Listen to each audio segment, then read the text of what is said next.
नमस्कार दोस्तों, मैं आशुतोष सिंह स्वागत करता हूं आपका हमारी इस सीरीज में जिसका नाम है डेली कॉन्सेप्ट डिस्कशन। और हर बार की तरह आज भी हम एक नया कॉन्सेप्ट लेकर के आए हैं आपके लिए, और ये कॉन्सेप्ट आपकी जुडिशियल सर्विसेज एग्जामिनेशन के लिए बहुत ही ज़्यादा इंपॉर्टेंट है। इसका नाम है डॉक्ट्रिन ऑफ कूफा या डॉक्ट्रिन ऑफ अल कफा। देखिए, जुडिशियल सर्विस एग्जामिनेशंस के हिसाब से देखा जाए अगर, तो रिसेंटली अभी यूपी में मेंस एग्जामिनेशन में पूछा गया था कि व्हाट इज डॉक्ट्रिन ऑफ अल कफा, और बहुत सारे बच्चों को इसका आंसर लिखने में तकलीफ हुई थी, परेशानी हुई थी, क्योंकि एक कॉन्सेप्ट जो है इग्नोर कर दिया जाता है कई बार। तो चलिए बिना कोई टाइम वेस्ट किए हुए तुरंत स्टार्ट करते हैं कि व्हाट इज डॉक्ट्रिन ऑफ अल कफा। तो देखिए, डॉक्ट्रिन ऑफ अल कफा पे जाने से पहले एक बहुत ही इंपॉर्टेंट न्यूज़ और खुशखबरी आपके लिए कि भाई जो हमारा दशहरा सेल ऑफर था वो एक्सटेंड हो गया है, आज भी ओपन है। और इस ऑफर के तहत आप एडमिशन ले सकते हैं हमारे गोल्ड कोर्सेज में, जिसका प्राइस है आपको प्राइस अभी पड़ेगा 22,999 का।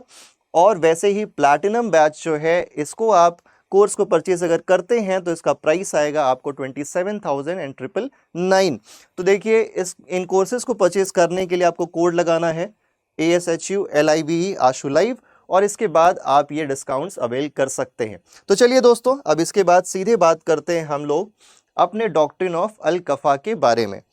तो देखिए, इस्लामिक लॉ के बारे में जब मैरिज से रिलेटेड बातें की जाती हैं तो एक बात बहुत इंपॉर्टेंट है कि between husband and wife there should be equality और देयर शुड बी कंपैटिबिलिटी। और गॉड ने जब एक मैन को बनाया उसके साथ एक कंपैटिबल वुमेन को भी बनाया, एंड वाइस वर्सा, ताकि वो फ्यूचर में जा कर के मैरिज कर सकें और मैरिज करने के बाद जो है एक वो पायस लाइफ लीड कर सकें। अब देखिए, कई बार ऐसा हो सकता है कि ये जो जोड़े बने हों या फिर ये जो मैरिजेस हुई हों उनमें इक्वालिटी ना हो। अगर इक्वालिटी नहीं है तो क्या होगा उस मैरिटल स्टेटस के ऊपर, और इसमें डॉक्ट्रिन ऑफ कूफा का क्या रिलेशन है। तो अगर आसान शब्दों में हम बात करें तो सिंपल सी बात ये है कि डॉक्ट्रिन ऑफ कूफा ये कहता है कि भाई देखिए, मैरिज के कॉन्सेप्ट के अंदर between husband and between wife equality होनी चाहिए इन मल्टीपल टर्म्स। इक्वालिटी का मतलब ये है कि भाई देखिए, religion wise, status wise, financially और बहुत सारी ऐसी चीजें हैं जिनमें हस्बैंड एंड वाइफ के बीच में इक्वालिटी होनी चाहिए और कंपैटिबिलिटी होनी चाहिए। अब देखिए, ये जो कॉन्सेप्ट हम कह रहे हैं इक्वालिटी और कंपैटिबिलिटी होनी चाहिए, इसके पीछे का बेसिस क्या है। अगर इसके पीछे के बेसिस के बारे में बात की जाए तो कुछ वर्सेस हैं जो कोट किए जाते हैं फ्रॉम द होली कुरान, और ये आयतें हमें बताती हैं। देखिए, सबसे पहली ये आयत है, ये कहती है God has provided mates for you of your kind and has bestowed on you sons and daughters from your mates. तो भाई इसका मतलब ये है कि आपके जो मेट्स हैं, आपके जो साथी हैं, उनको क्रिएट किसने किया है? उनको क्रिएट गॉड ने किया है। तो अगर गॉड के क्रिएशन के हिसाब से आप चलें तो आपके जो मेट्स हैं जिनसे आप विवाह कर रहे हैं वो इक्वली आपके लिए बनाए गए हैं। तो इक्वालिटी अगर गॉड ने बना करके भेजा है तो धरती पे भी आपको इक्वालिटी को मेंटेन करना है। ये कॉन्सेप्ट आता है कहाँ से? होली कुरान से, इनकी आयतों से। इसके बाद देखिए, एक और आयत है, ये कहती है another of his sign is that he created mates of your own kind of yourselves so that you may get peace of mind from them and has put love and compassion between you। तो देखिए, ये आयत भी कुरान की यही बताती है कि भाई देखिए, कंपैशन होगा दोनों के बीच में, कंपैटिबिलिटी होगी, तभी मैरिज थोड़ा सा बेटर वे में चलेगी या बेटर वे में चलेगी। देखिए, सिंपल सा कॉन्सेप्ट है जो आयत से निकल के आता है, आयतों से निकल के आता है, और इसको अगर आप मैरिज से रिलेट करें तो उसका कॉन्सेप्ट जो है वो सिंपल सा है, between husband and wife there should be equality. अब इसमें रोल क्या क्या है हस्बैंड का, वाइफ का, एंड वाइफ के यानी कि जो फीमेल पार्टनर है उसके पेरेंट्स का, गार्जियंस का। तो देखिए,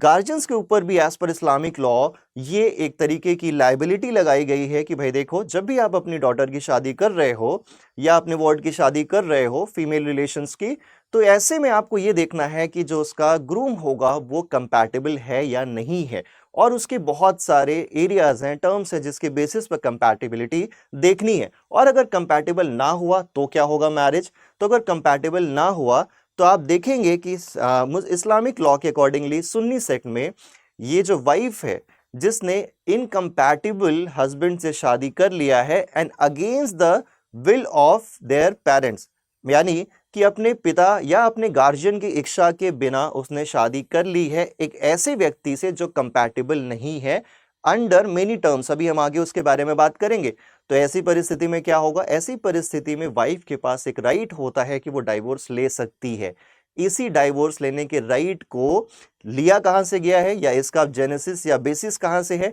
ये डॉक्ट्रिन ऑफ अल कफा या डॉक्ट्रिन ऑफ कूफा के अंदर से आता है, जो कि इक्वालिटी के बारे में बात करता है। चलो हो गई गलती, शादी कर ली, लेकिन अगर बाद में एहसास होता है कि इक्वालिटी नहीं है और ये इक्वालिटी ना होने के पहले भी पता था कि क्वालिटी नहीं है लेकिन पेरेंट्स और गार्जियंस माने नहीं थे, अगर पेरेंट्स और गार्जियंस मान जाते कि क्वालिटी नहीं है, चलो हमें कोई दिक्कत नहीं है, तुम शादी कर लो, तो ऐसे में फिर वाइफ के पास कोई राइट नहीं होता। लेकिन क्योंकि अर्लियर ही पता था पेरेंट्स और गार्जियंस को कि ये कंपैटिबल नहीं है दो लोग या एक क्वालिटी नहीं है इन दोनों लोगों में, फिर भी ब्राइड ने अपने पेरेंट्स की बात इग्नोर की और विवाह कर लिया, निकाह कर लिया, ऐसी परिस्थिति में उसके पास डाइवोर्स का राइट हो जाता है। लेकिन ये सिर्फ सुन्नीज में अवेलेबल है, शियाज में ये अवेलेबल नहीं है डाइवोर्स का राइट। और डॉक्ट्रिन ऑफ इक्वालिटी की अगर बात की जाए तो वो सिर्फ ये स्टैब्लिश करता है कि लोगों के बीच में इक्वालिटी हस्बैंड एंड वाइफ के बीच में होनी चाहिए। अच्छा, कौन से ग्राउंड्स पे होनी चाहिए, देखिए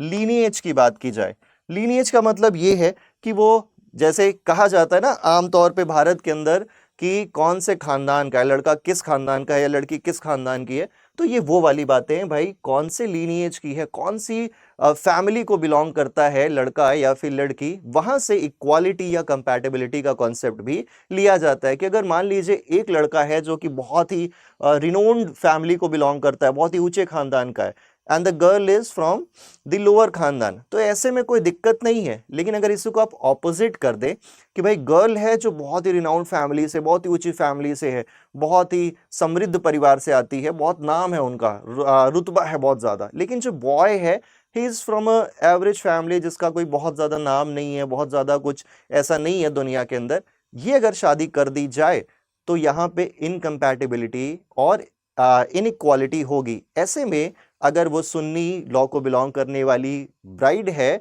तो ऐसे में वो अपने हस्बैंड को डाइवोर्स कर सकती है अगर उसकी शादी उसके पेरेंट्स की मर्जी के साथ नहीं हुई थी, उनके गार्जियंस के कंसेंट के साथ नहीं हुई थी। इसके बाद देखिए सेम इज इस्लाम, अगर इस्लाम में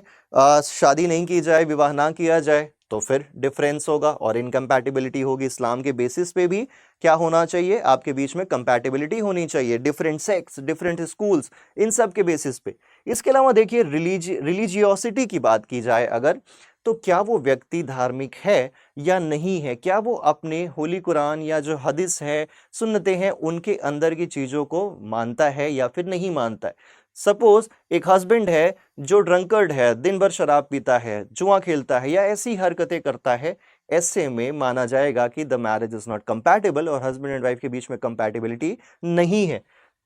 सेम कॉन्सेप्ट है वेल्थ के साथ भी कि भाई हस्बैंड एंड वाइफ के बीच में अगर वाइफ के पास काफी वेल्थ थी पहले या अभी भी है एंड हस्बैंड कंपैरेटिवली उसके पास वेल्थ नहीं है, उतना प्रॉस्परस नहीं है, तो भी इनइक्वालिटी होगी यहाँ पे। एंड देन प्रोफेशन की बात की जाए कि भाई कौन सी जॉब वो करता है, मान लीजिए कि कोई एक बिजनेसमैन फैमिली की डॉटर है जिसकी शादी ऐसे पर्सन से हो जाती है जो नॉर्मल कोई भी काम करता है, रेडी लगाता है, चाय की दुकान लगाता है, पान गुटखा मसाला बेचता है, ऐसे अगर मान लीजिए जॉब करता है, तो इसका मतलब है कि भाई देखिए स्टेटस वाइज अगर आप देखें प्रोफेशन वाइज तो आपके बीच में स्टेटस में इक्वालिटी नहीं है, इनइक्वालिटी है। अब इसी इक्वालिटी का कंसेप्ट जो है आपका अल कफा का कहता है इक्वालिटी आपको मेंटेन करनी है, और कैसे मेंटेन करनी है, स्टार्टिंग से ही मेंटेन करनी है। जब भी आप शादी करो तो it is a duty upon the guardians कि वो देखें कि दोनों के बीच में कंपैटिबिलिटी, इक्वालिटी है या नहीं है, और अगर नहीं है तो गार्जियंस को अलाउ नहीं करना चाहिए।